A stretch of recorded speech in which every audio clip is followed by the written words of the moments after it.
The state is already going after Sarah Boone's battered spouse defense. They're going after the way it was filed, and they're going after the fact that she has to admit she purposefully killed him.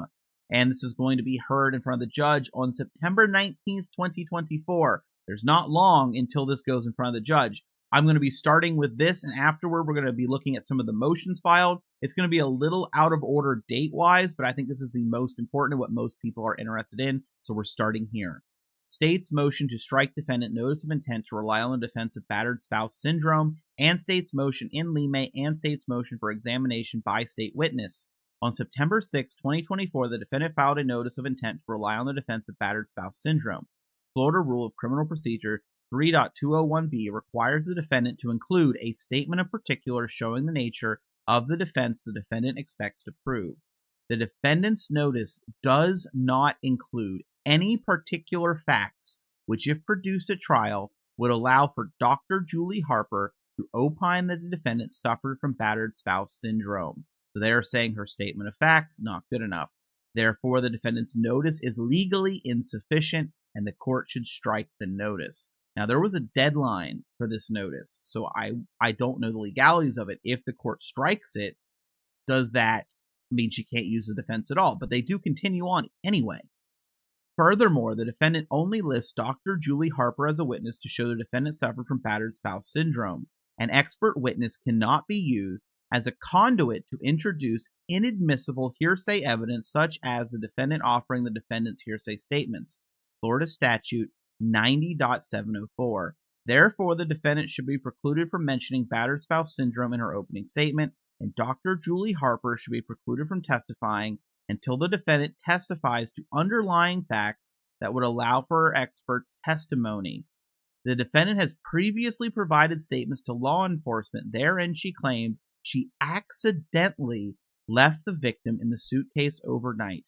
Battered spouse syndrome is not admissible if her defense is that killing the victim was an accident.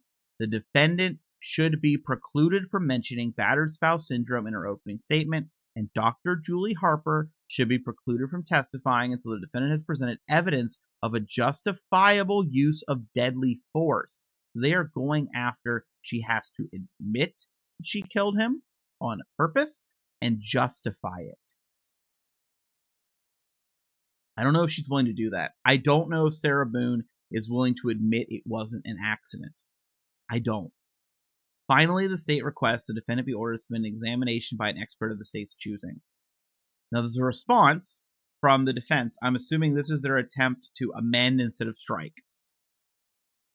Comes now the defendant by and through the undersigned attorney and pursuant to Rule 3.201 of the Florida Rules of Criminal Procedure hereby moves to amend the previously filed notice to rely on said defense and statements. On August 30th, 2024, a notice of appearance was filed in the above styled cause. On September 5th, 2024, expert Dr. Julie Harper met with the defendant at the Orange County Jail. On September 6th, the notice of intent to rely on the defense of battered spouse syndrome was timely filed. At that time, the defense provided the nature of the defense and witnesses insofar as possible. So they're saying it was not possible for them to add the other details. I'm assuming that the state is saying they needed to add. To date, additional information has been obtained through discovery and investigation efforts. Accordingly, the defense moves to amend the initial notice to proffer the additional information. Nature of the defense. Battered woman syndrome has been described as a condition wherein a woman who has had a long-standing personal relationship with a man in which she is frequently subjected to physical abuse remains with the man but eventually acts against him because of her fear of his continued abuse will mortally injure her. Terry v. State. At the time of the alleged offense, the defendant was suffering from battered spouse syndrome. As a result, the physical and psychological abuse the defendant sustained at the hands of the alleged victim, George Torres. In support, therefore, the defense will present witness testimony, evidence records, and picture and video evidence to support its contention.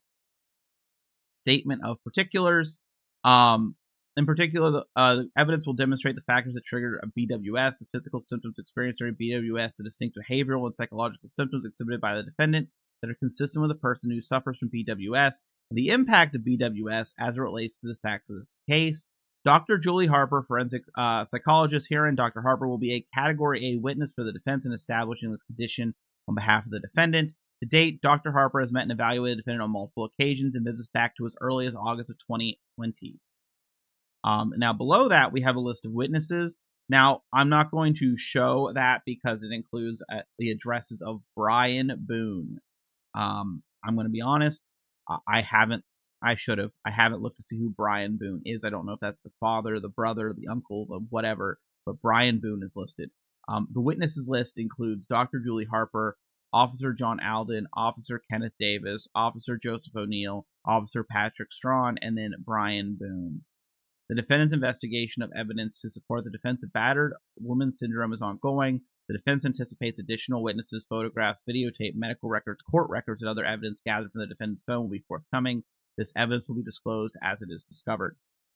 So this was their attempt to amend, and as I said, this is going in front of the judge on the 19th. Now, that's not all.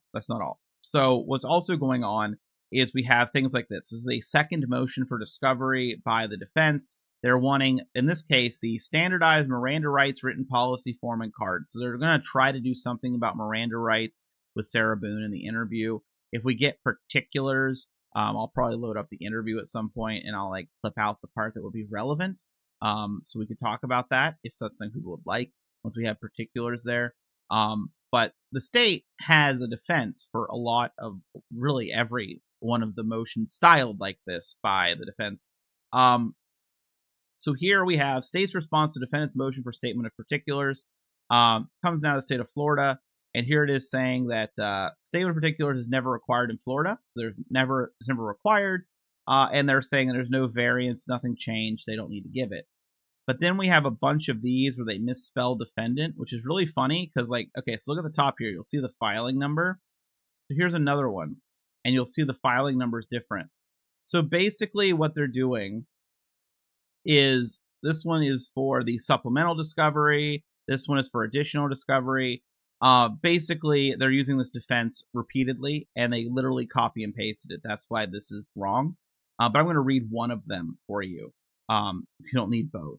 The state filed its I think there's three actually. The state filed its response to notice of discovery on March 20th, 2020. Paragraph 5 of that pleading outlines the controlling law on this issue. State v. Wright holds that the court must first inquire whether the information the defendant seeks is available if she would exercise due diligence. If the defendant were to exercise due diligence, she could easily obtain the information from the Orange County Sheriff's Office.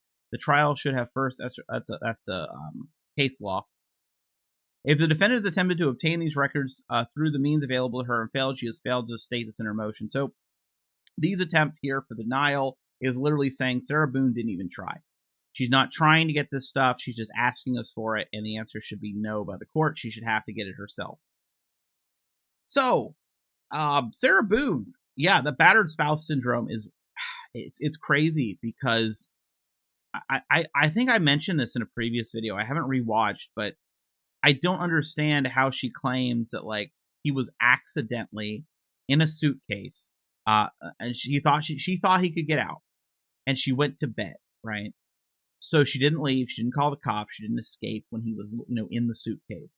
But then the man she's supposedly afraid of the retribution from this man, she goes to sleep in the same house, and it was an accidental death. And I just don't know how you're supposed to reconcile that with battered spouse. I don't know how that's supposed to work, because I would think with battered spouse, it would either be I put him in there and I let him die because, even then it's hard, right? Because as soon as he's in there and you're like, oh, he's going to die because he can't get out, you could have escaped, right? It's not like a question of, well, he could come after me. He's in the suitcase. You call the police, you get out. Instead, she went up and went and took a nap, right? I don't know how that works. I don't know how it works when you take a nap and you sleep next to the person that you claim that you didn't know was going to die, but also you were worried they were going to kill you. It's mind-boggling to me, but it's also the only defense I could see her trying to have. What else did she do, right? And then, of course, we have the video evidence, which the video evidence of her and him saying he can't get out. I don't know.